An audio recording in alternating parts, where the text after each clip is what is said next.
welcome to On the Beat, the podcast that uncovers full frontal male nudity in cinema. My name is Laura, and I am joined by my, what would you be?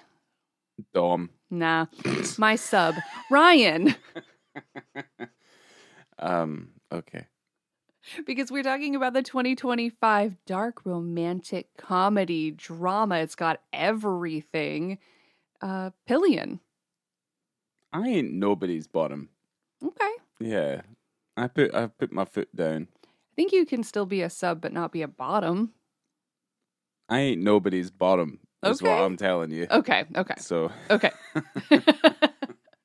This film was directed by Harry Lighton, starring Harry Melling, Alexander Skarsgård, Douglas Hodge, and Leslie Sharp. And I think is she the only female in this film?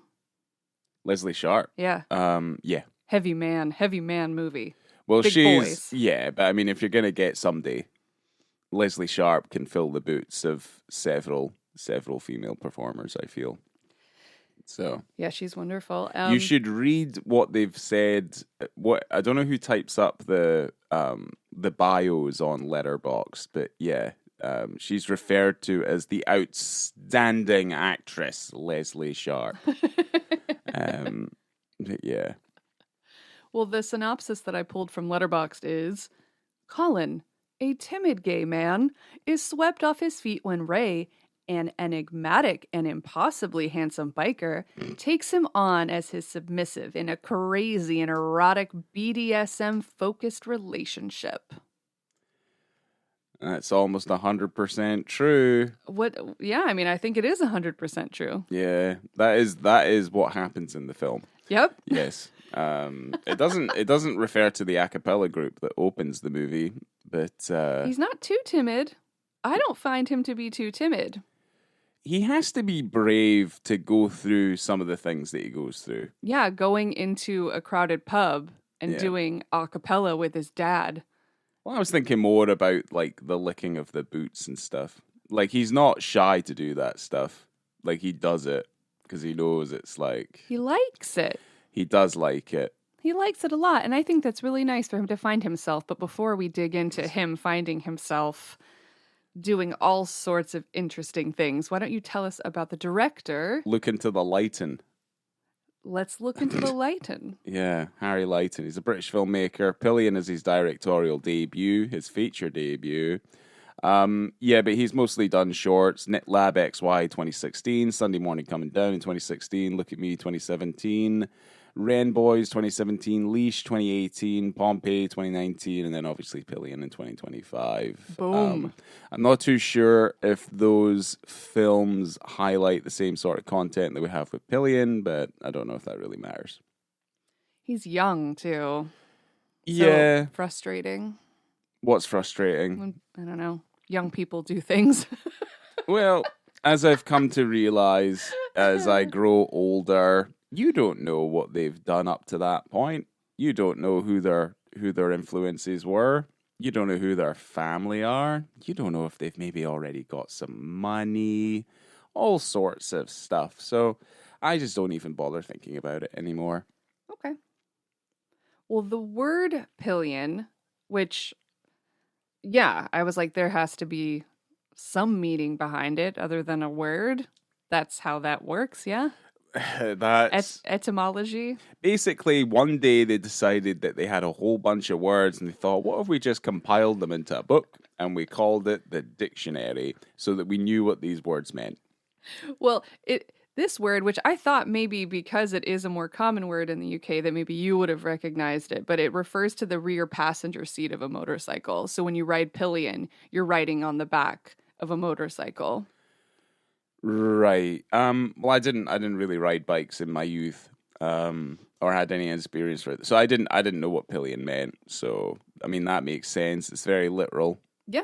When you ride pillion, you're on the back of a motorcycle. It is also known in queer parlance as a bottom. No surprises there. You are a bottom if you're a pillion. I'm not a bottom. I told you that at the beginning. I'm not I will never calling be a bottom. you. I'm said saying you are a bottom. I'm the not general a bottom. you.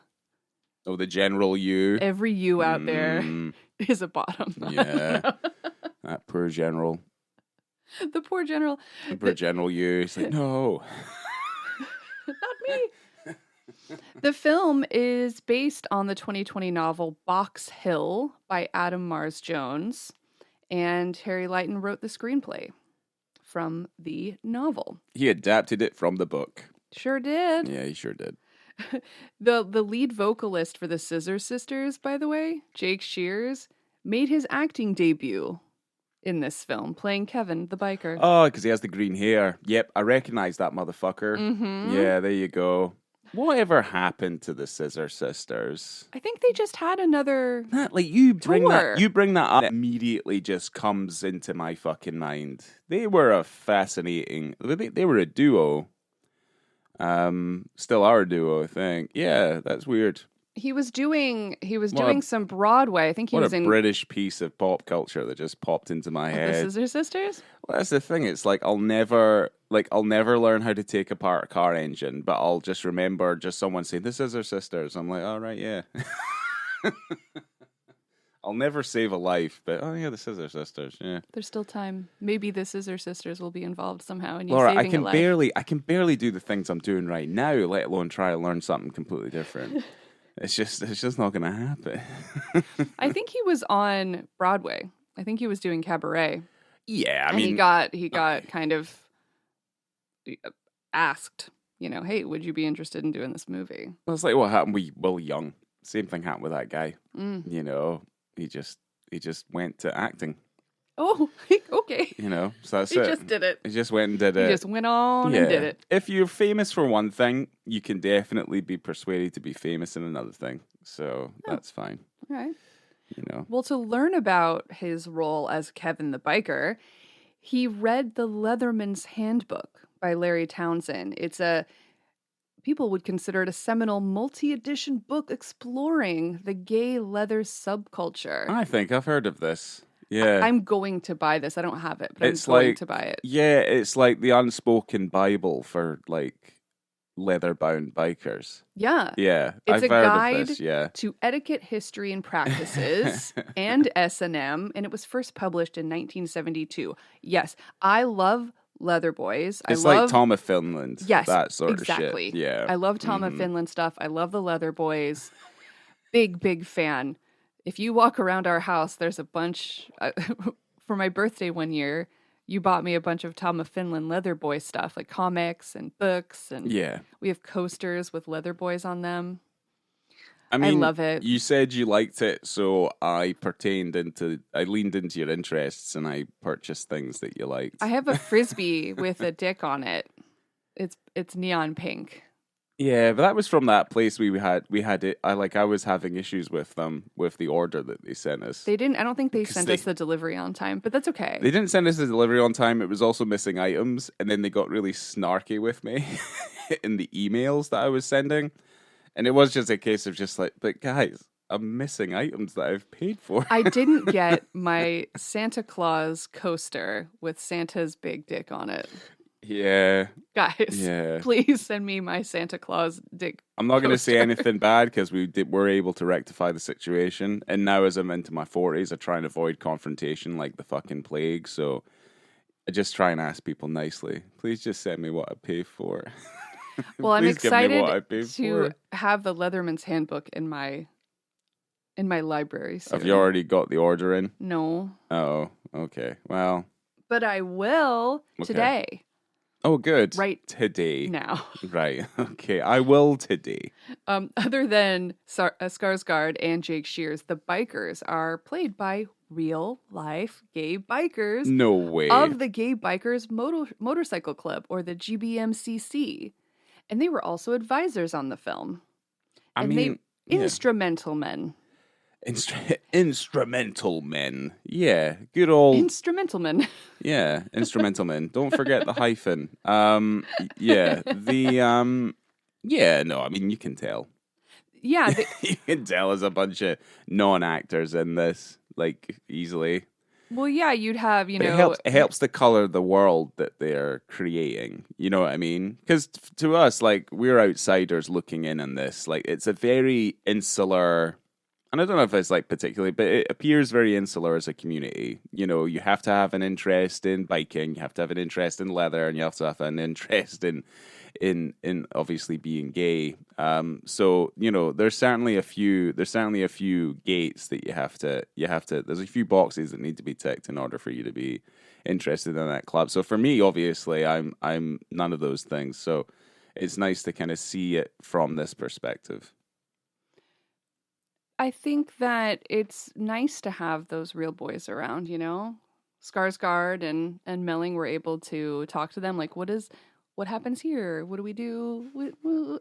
How do I lay this man over a pop-up table in the woods? And do I give?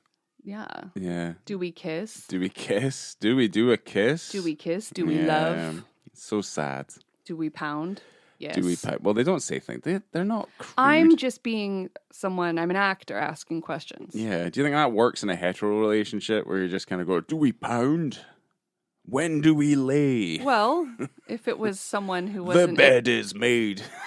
You know? That's the birds and the bees conversation that you have when you're young with your parents. Did that ever happen with you? Mommy, Did you ever have bird and bees conversation? How does one pound? How does one grapple with a vagina? It's like, I don't know. I don't think that ever happened. I don't know. Yeah, no, I don't. I hope people don't have this I learned about the female anatomy from the Daily Sport. Okay. And that was it. Sure. I think, yeah. In the UK, your parents don't have time for their children. It doesn't matter. Yeah. My dad didn't even teach me how to shave, I don't think. I think I just saw him doing it and then I just did it. Oh, yeah, no. I mean, What the fuck is that? It's a vroom vroom car. Isn't that knobhead with the bike again? He's just like... Okay. Oh, he's disappearing. Yeah, There's a guy on a bike, he just goes up and down the street periodically for some reason to try and keep his fucking engine warm on his bike, but I think he seems to forget he lives in Florida. Yeah, well, he's also, that's our neighbor Leatherman, our Leatherman neighbor on his bike. Almost 100%, I do not think he's part of that community. I think that is not. I don't know. Yeah, you know what? I wouldn't risk it. I wouldn't risk trying to find out. Our parents may not have taught us how to shave. Ourselves, yeah. No, my mother did not want me to shave my legs, and I wish I never had. But that's okay. She was mad when I did it. Okay, what did she? I don't know. I don't know what to say about it. I'm not going to delve into that. But I'm just saying, even if our parents didn't teach us these things, the character in the film, Colin, had really supportive parents who loved him just the way he is. Yeah. Well, to me, that's a very idealistic view of what modernity should be at this point. Yeah. Everyone's accepting of everything. Well, actually, no, hold on. Everyone is accepting of the things that weren't acceptable in the 1960s for whatever reason. The people were committing, horrific crimes over. Yeah, this is an idealistic view of what we want life to be like, actually. What family life should be like. Like actual idealism, not the warped kind of idealism no, just we're like kind of subjected to now. Everyone just be nice to each other and be who you want to be. Yeah, because that seems appropriate. Yeah, it's not that fucking hard. Okay. It's not that difficult, so, yeah, either way. Well, we have a boy, a man, who's learning about himself, right? His mom sets him up on a date after he watches him do an a cappella show with his father, which is so incredibly embarrassing, but it's not played for embarrassment. It just is, which I think is really interesting because you see people doing a cappella in their little barbershop quartet outfit. Yeah. And it looks embarrassing, but it is not played for that. So, and he brings the date to the pub. Anyway, this wasn't what he wanted. It wasn't what he was going for, but he also sees a very handsome man and a group of dudes, leather dudes at the pub. Ray. Christmas time. Ray time. Yeah, it's Christmas time. Could have made a Christmas movie. Yeah. Only for a small spell. Yeah. But yeah, Ray the biker guy, Ray or the biker Skarsgård, guy. yeah, Skarsgård. Well, he gets his number, right? And they end up meeting like around Christmas time. And this is like when the initial posters for the movie came out. You know, you had like the big Rottweiler. Yeah, And then you had did he have a dachshund? it's a little dachshund, yeah. So cute. But that's, obviously Yeah. alluding to what we have going on here. Mm-hmm. But they meet and they don't speak. And I think that they go around the corner to a Pret, like around the back of a Pret. Oh, okay. Yeah. In the beginning, I wasn't sure if it was Tesco, and then I watched it again. I'm like, oh no, that looks like a Pret. Okay. And yeah, this is kind of the first time that they get into their dom sub situation. And I think testing out, is this a possibility? Can this be my sub? Is this something he's interested in? I can't say boy, that's gross. You have to stop calling him boy because he's a man. The first time anyone ever saw this actor was in Harry Potter, okay? And he was Oh shit, Harry he was. Potter's mean cousin, Yeah, Dudley, shit. who had a glow up, and now he's sucking Andrew Skarsgård's prosthetic dick. Look at that. Oof. I think it's amazing. I think it's Yeah. incredible. But yeah, sorry, I keep calling him a boy because I think of him as that angry young child. The more we bring it up, the more uncomfortable I feel. Because those films are so mediocre anyway. Oh, stop. They are. No. Yes, they are. There's only Falsehood. like 2 good ones. All the rest of them are kind of boring. Well, there's... So That's who fair. cares? But leave Harry Potter alone. All right? No one needs it. Why? It's just a nice thing. It's not a nice thing. Yeah. It's not a nice Did thing. you see the trailer for the new show? Looks like shit. I can't looks not like unsee Nick Frost It as looks Hagrid. like- It does not work for me. It looks like the poor man's cosplay It looks version of Harry dark. Potter. And I'm like, why are they doing this? They just made those. You don't need them again. I mean, Anyway, okay. We're not talking about that anymore. No, we're not. I'm Because sorry. it's fucking boring and it's infantile and it's stupid. Oh my gosh, leave. Okay. Anyway, this is behind the Pret a Manger is where the first time The manja. Pret a Manger. Mm-hmm. I don't know. They get into it. Like he obviously has never put his mouth around a Wingus before. No. Did not know what to do. No. Very cute. Licks his boots. Very funny. It does get a little. It gets a little what? I apologize. It's an awful lot real fast. Yes, but I think that's Ray's good. not fucking around. No, he's not. Well, when they wrote originally in the script, it was much more aggressive in terms of Ray taking control of the situation and taking advantage of Colin. But they wanted it to be like, oh, Colin, he likes this. He likes it, which you can tell, obviously, from acting, because when Ray zips up, he smiles. Colin smiles because he loves it so much. It unlocked something within him in this moment behind the Pret. And I think that's really adorable. I prefer it the way it is, as opposed to thinking that it would be a little bit more. Because the thing is, any sense of immediacy from Ray appears incredibly aggressive. That's true. But I mean, you can see that kind of trending through the film where Yeah. Ray has a completely different idea of what this should be as opposed to Colin. But this is Colin's very first time in a relationship like this. So he's learning what his boundaries are and what his preferences are, while Ray has obviously done this before. Yes. So, I mean, this is just about learning. But Harry Melling would have Zoom calls with the other Harry, director, Lighton, and it'd be like, how much cum should be on my face during that alleyway scene? Like, should it be on my forehead? Should it be on my lips? Like, they had like these jism conversations. Forehead? Yeah, okay. And also apparently the director had to de-shine some of the ejaculation because apparently that was like over the line. Like, shiny cum was too much. So they had to put a little filter on it. we have to understand this is a BBC Film National Lottery BFI funded feature, so I think there's only so far the film can go. Fair enough. Yeah, I mean, I wasn't expecting to see as much as I saw for this film in general. I very, very much enjoyed seeing this in the cinema because I knew nothing about it when I walked in. I tend to watch films now knowing absolutely zero about them. That's my favorite thing, though. Other than the title. I just don't like trailers. Trailers are rubbish now.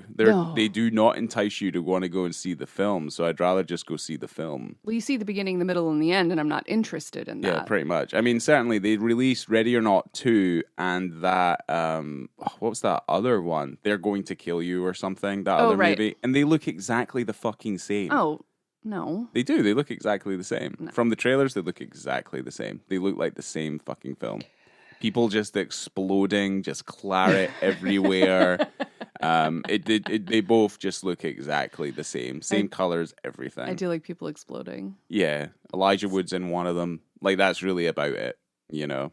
Okay. So that's why I don't bother watching trailers. I have a Google alert set up on a daily. So I always know when a Dick movie's coming out because that's my job. Right. And so but I still won't watch the trailer. I'll know of the movie's existence and kind of like a generality about it. But I try not to watch the trailers. Well, it's the reason why we're late to the cinema so often is because you don't want to watch the trailers. I don't. And I'm like, I would just sit down there because I can watch something and not take it in at all. Like just have 1,000-yard stare, like just stare through the screen. Like I don't remember things the same way I used to. There was a movie when I don't remember. I think maybe it was like when Spider-Man 3 or something was coming out. There was a movie that was coming out that I was so excited to see, but they were showing the trailer so much, I would run out of the cinema so I wouldn't see the trailer because I wanted it to be crispy fresh. But you still can't remember what that was. No, as long. Well, I saw the movie already, so yeah, I saw it like whenever it came out. It was probably Spider-Man 3 or something. Not particularly memorable. Because you wanted to see Spider-Man 3. Yeah. Right, okay. Well, and I was just so excited about it that I didn't want to see a trailer. Yeah. Well, I mean that film in the cinema was a bit of a thing back then. It was a weird experience. I don't know, seeing Spider-Man, the first Spider-Man in the cinema for the first time. That's different. That's actually a decent movie. Spider-Man 2 is probably the better one. Spider-Man 3 is incredible. Spider-Man 3 is a little bit mess. It's a little bit of a mess. I still disagree. Okay, but anyway, seeing Pillion in the cinema was really fun because we had like a few people, not that many people there, and it was also like at 1:00 on a Sunday or something. And a couple of people left during the penis scene, which I'll bring up a little bit later. But I was like, man, they made it pretty far. They made it through the wrestling scene, which I absolutely loved. And there wasn't time for rehearsals. Alexander Skarsgård was filming a show called Murderbot, which I have not seen. And so he wasn't on set to do any rehearsals or anything. But they did get to do a little bit of rehearsing for that wrestling scene, which I love how it happens in the movie. It's so, like, they meet, he goes to his house, then they're wrestling, and he's wearing that pantsless onesie, and it's incredible. Yeah, well, it's like Ray's got him in his role already. He's like, no, I'm not open at the back. You are though. Yeah, you're wide open, baby. You're right there, exactly where I want it. Well, I do like this idea that like he basically forces him to make him dinner, and then they start wrestling in the living room. So, you know, he's got his priorities down. You know, they actually hired some pro wrestlers to teach them the moves. Okay. Twist his dick. Do you remember that from the internet? Yeah, the old dick twist. The old dick twist. Yeah, he does that in the movie. I mean, I put it on Instagram. You guys can see it. Rough. I don't think you're allowed to do that in UFC, though. I don't think you can grab them by the genitals. I think this is not regulation wrestling, Ryan. No, this is front room wrestling. We've all been privy to that. Right. Come on, this is backdoor wrestling. Backdoor wrestling? Come on. You had it right there. Yeah. Okay.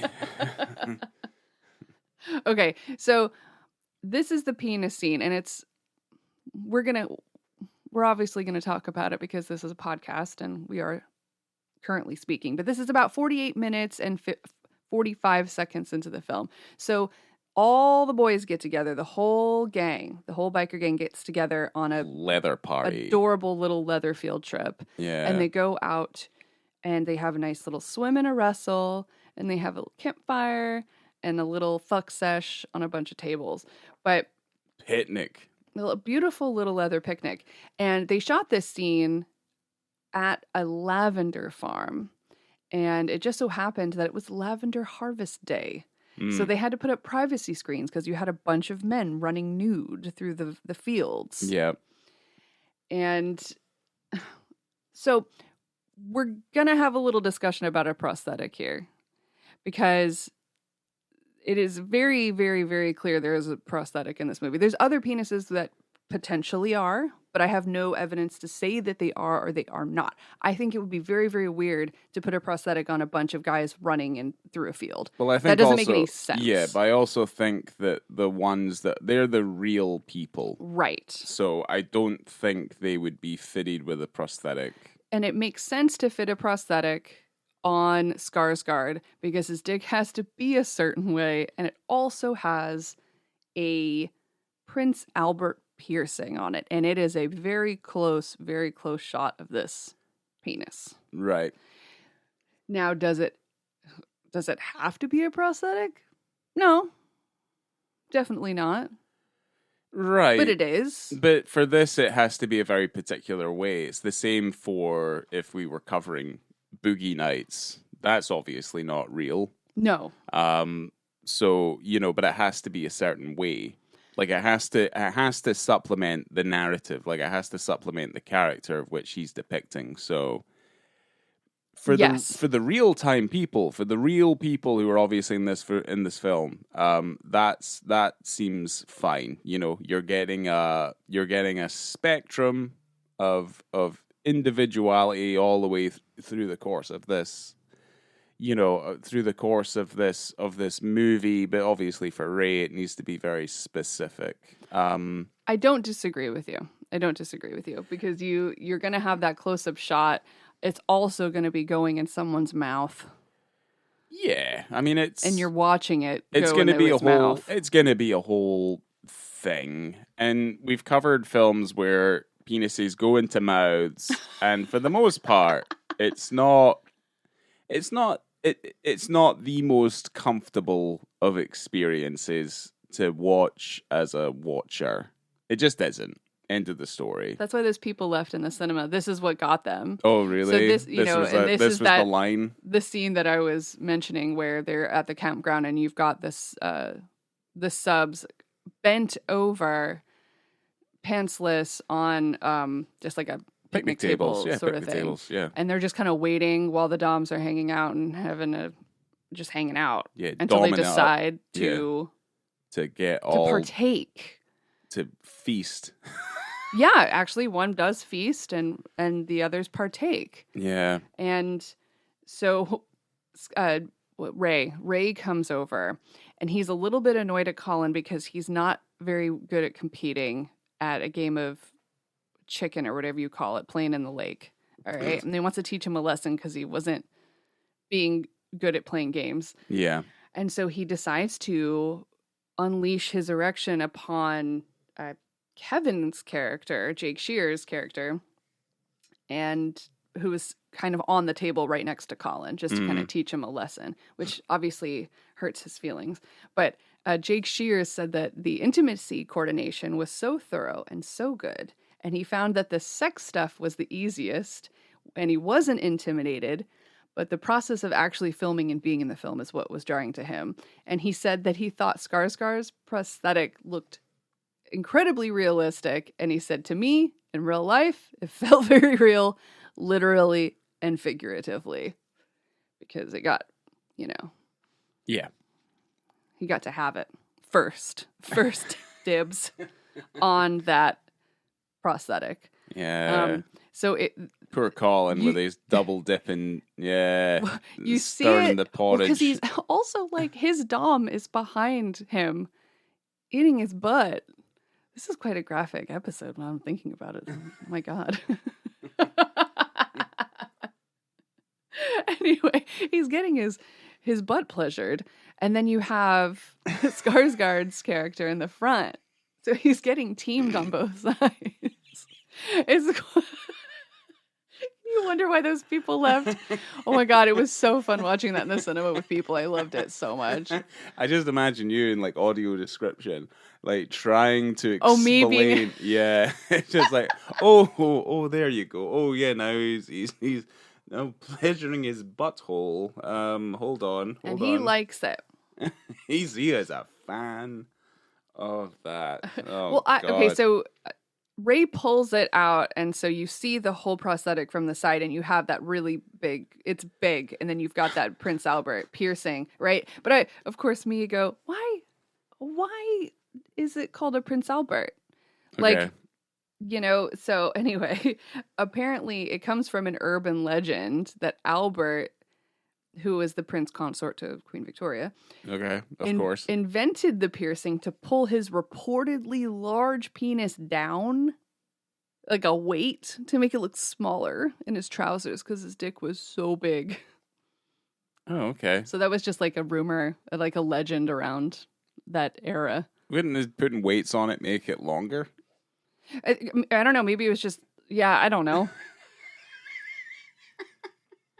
It's like maybe like pull it down between his legs or something. It's just I don't know. Fucking weird. So you've just got this long thing with a weight on the end of it. Yeah, stretch it out, make it flatter. Like seriously, what a fucking race of people we've become. Like what? Like that what we've become? That we are. Like we've existed for so long, and this is just kind of like the levels of bombacity are staggering. The human race has been foul Fucked. since the beginning of time. Yeah, since Cain and Abel. Okay. We're rancid, foul creatures. We are. And we're all perverts. Filthy fuckers. So yeah. I'm not surprised. Their prosthetics man, they called him Dan the Dick Man Martin. Oh, nice. And the director would have Zoom calls with him to pick, the dick that would be on the screen. And why is he doing everything on Zoom? I don't know. All right, okay. Carry on. I don't know. But he would run off and grab a couple dicks and come back on the computer and be holding up a bunch of dicks. Like, what about this dick? What about this dick? So he would pick them from the computer. Oh, okay. Their hair and makeup designer also had a board with her, a schedule board. And it had things on there like Monday, cock ring arrives. Tuesday, fate come, ? So, Oh boy. Apparently there are other versions of this film, which I'm not surprised about. The film that premiered at Cannes and the one that premiered in the US had a lot of the graphic nudity cut out. For example, there was one that was just an extreme close up of the head of an erect penis, right down the barrel. Okay. And when the director was watching it back, he goes, okay, that's too much. That's too much. And he went ahead and removed that particular part. But I'm not surprised that there's more, and I'm glad that they got in as much as they did. Yeah. I mean, it's not as a film goes, it's never a bore. Mm-mm. It's an incredibly sweet film about a young man kind of figuring out his own boundaries and the things that he likes, and I think it's a nice story. Yeah. Overall, it's weird because it's a bit tame considering the subject and the graphicness of the entire thing. But yeah, it's a friend of ours said it was the most graphic romantic comedy he'd ever seen on the screen, and I was like, yeah. Yeah. I guess because it's earnest and it's honest about it. I think that's kind of what sets it apart. Is that it doesn't treat this subculture as if it's it's amphibian. It's just hide it away, keep it in the shadows. Yeah, it's not even considered, and no one considers it necessarily taboo. I think that even his parents are a little concerned about him. Well, but I think it's just because he wasn't in his parents the right are more relationship. concerned. But his parents are concerned about the emotional impact that this man's personality is having over their son, as opposed to, oh my God, the horrificness of homosexuality, which Right. isn't really what it's about. Right. Because again, you have their heterosexual relationship, and then you have obviously the rest of the homosexual relationships. It does though, because obviously Colin has a choice, and this is obviously his choice, and this is what he likes, and he knows what he has. Because he basically, after Ray disappears he becomes too attached than he wants to be. Colin just jumps right back into another relationship that's very similar. Yeah, but at least he got to place his boundaries right on Front Street and it didn't have to make any concessions about that for himself. No, but what I mean is that he found what he likes. Exactly. Which is good. I think a it's lot lovely. of people don't find that. Yeah. So Get your for him. kinks. Yeah, figure them out. Or at least if they're like, well, figure them out to the extent where you don't hurt anybody. Otherwise, the cops will be called. Unless it's consensual. And you'll be in trouble. Well, yeah, of course. Well, this film premiered in the Un Certain Regard section at the 78th Cannes Festival, and it won the section's Best Screenplay prize and the Palm Dog for Mutt. Like Mutt of the Year. Yeah. Is Cannes just taking the piss now? I'm it's like, what the fuck? At the 28 British Independent Film Awards, it had 10 nominations and won in 4 categories. Best British Independent Film, and nominated for Screenplay, Film, Outstanding Debut by a British Writer, Director at the 79th British Academy Film Awards. Okay, so won a lot of European awards. It was funded by the National Lottery. It was 100% going to win something at a British-centered award ceremony. Would you like to take a guess at what the budget of this film was? 1.5 million. Oh, it was $1 million. Oh, there you go. See? Yeah. You can't make a movie. You can't make a movie under $1 million. And that's considered quite cheap. You can, but there's no fucking way anyone in the world is ever going to see it. So if you make something for 30 grand, like, I don't know, I could make something for 30 grand. Yeah, nobody will ever see it. It'll never be seen by anybody. It. Well, yeah, but what I mean is that it'll never get in a cinema. So the million was, the million seems, they say that even like 4 million, 10 million is relatively quite cheap for a film now. And I'm just like, what the fuck? Like that, literally you could fund the future of a sovereign country for generations with that kind of money. So it's, yeah, it's so weird how we think about money nowadays. I think about money all the time. It's, what people say, money doesn't make you happy, doesn't buy happiness. They're lying to you. Yeah, that's true. Yeah, everything costs money, funnily enough. Everything costs money. We went to MegaCon. Everything there costs money. Well, and not only that, it's upmarketed as well. So everything costs money. Even just to go to the toilet. That's false. Well, someone took my money. What? Oh, that's interesting. Maybe we'll talk later about what you did in the bathroom. Well, I went to the toilet. I went and did a pee. So far, the movie has made $62 million at the box office, so it's doing very well. I think it is still in cinemas, so obviously, if you haven't seen it, watch it. Yeah, 62 times it's back. That's right. Yeah. Well, whatever I was trying to say there.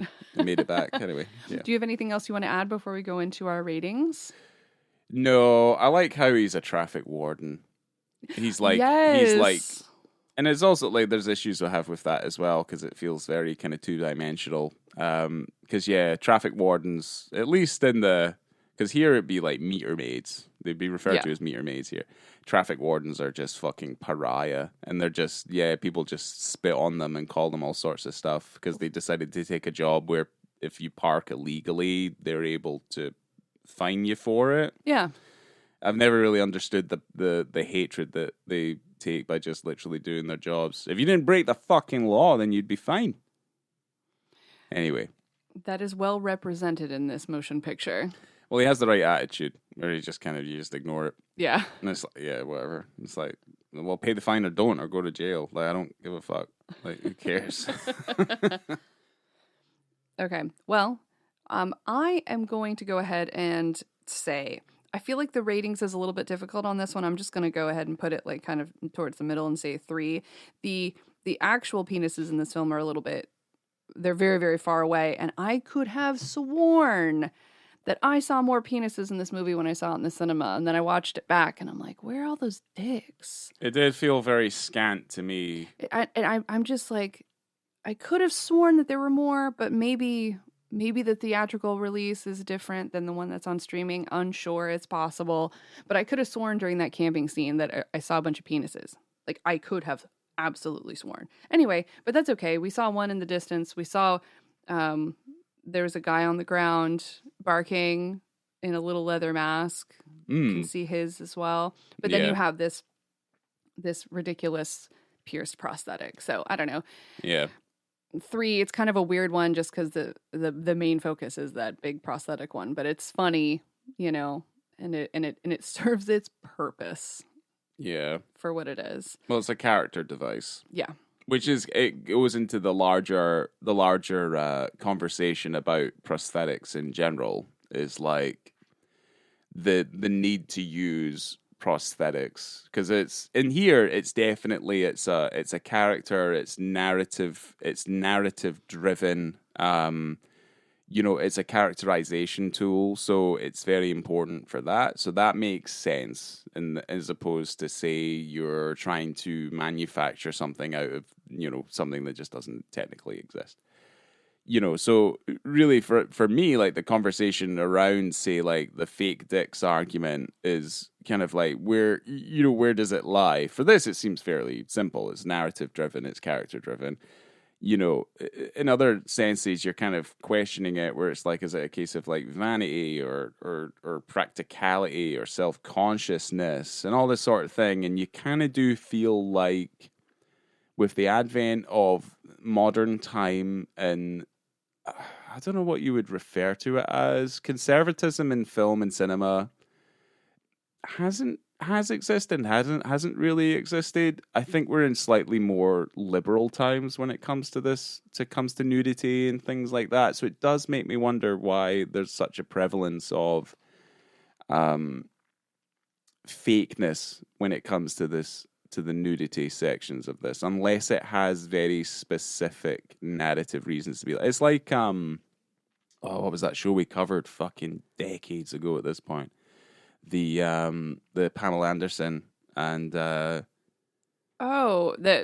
oh my gosh, what was it called? What the fuck was that show called? Totally forgettable. The Tommy Lee Pamela Anderson show. Yeah. Anyway, that makes sense because Pamela Anderson was a very certain way. Tommy Lee was a very certain way. That makes sense. Well, she also had like a prosthetic chest on. Yeah, and he had a prosthetic dicks because that makes sense because those are characters in and of themselves. They were very much very particular looking people. Also, that penis spoke.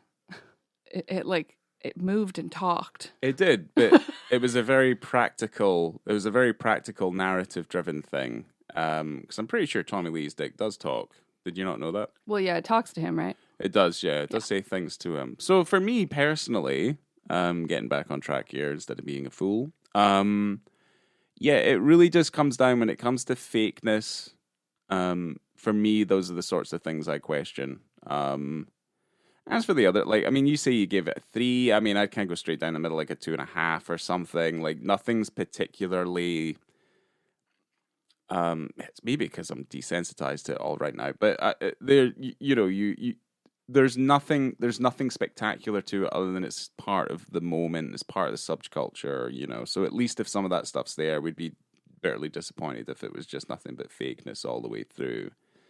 But it's not a bad fakeness. It's a fakeness that's pertaining to driving the narrative and portraying the character properly, which you can't really say for a lot of other stuff that you see elsewhere, you know. Well, yeah, it's getting overused, you know, and I want people to have jobs. Like, I want Dan, the dick man, to like have a job and everything, but like he'll you don't just have to make dicks. But he has a job in makeup anyway. It doesn't matter if it's dicks or not. Right. You know? Like HBO is overusing it. Not every single person that takes their dick out has to have like the samey looking prosthetic. It looks weird. And it's also weird for the psyche of people who watch television too. Like not all dicks look like that. And they don't. They're all very different. Well, there's certain camps that also, and I agree with them about the tangibility, like the realism aspect of how films and how TV shows look now. Like we've already entered it, a very digital phase, a very sharp phase in filmmaking and TV production, where things just don't feel as tangible as they used to before. Like it comes down to like grain and texture and just a tangibility of like actual environments, which is also an issue I think as well, where mostly films are certainly big budget films are mostly just being shot against a green screen. And there's very little actual ground that people are standing on. So that kind of pertains into that a little bit.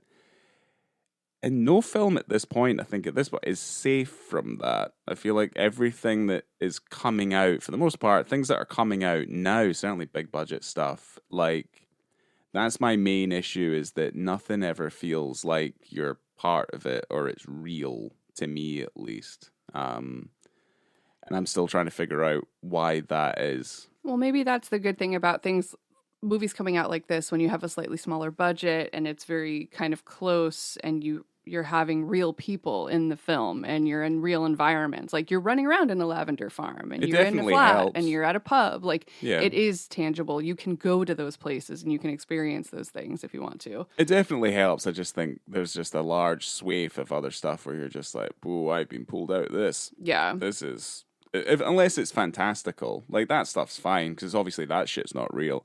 But like, there's other things, like when you set something in, say, like New York. It was one of the biggest issues I had with that Ghostbusters remake with the women in it. Right. Is you with see the women in it. Yeah, with the women in it. The female Ghostbusters movie was that the Ecto 1 was going around those New York streets, but they're so modern. And you're like, is this a commercial? Like, why did they choose this street of all streets? It's like in Manhattan, like in the financial district. And you're just like, this doesn't work for me. Well, what about this film in terms of the rating that you want to give this film? Overall? Yes. 3. I think it's straight down the middle, and it's better than average. And nothing more, as far as I'm concerned. It's a good watch. I'll never watch it again, though. I gave this movie a 4. I liked it very much. I did kind of think I would like it more, but like I was saying before, it's a bit odd that it feels a bit tame, even though it isn't. But I would have liked to have seen more. I want to see some rough cut. I want to see some of the rough stuff. But anyway, I liked it a lot. It's a nice movie. It's about sex and sexual dynamics and love, the dynamics of love. It's interesting. I liked it. And it's not very long. So that was great. Well, thank you guys for coming, and well, not coming. You're probably just like sitting around. Maybe you did. I don't know. That's on you. But make sure to follow us on Letterboxd. Doubtful. On Instagram at onthebeat, BITTE. Rate us, review us if you want to, and be kind, because that's nice. And coming to you from that fuck site in the middle of the woods, I've been Just Laura. say the lavender farm. Nope. Like, why'd you have to be so crass? The pork station in the woods at the lavender farm. I've been Laura. The only subs I like have tuna salad on them. Oh.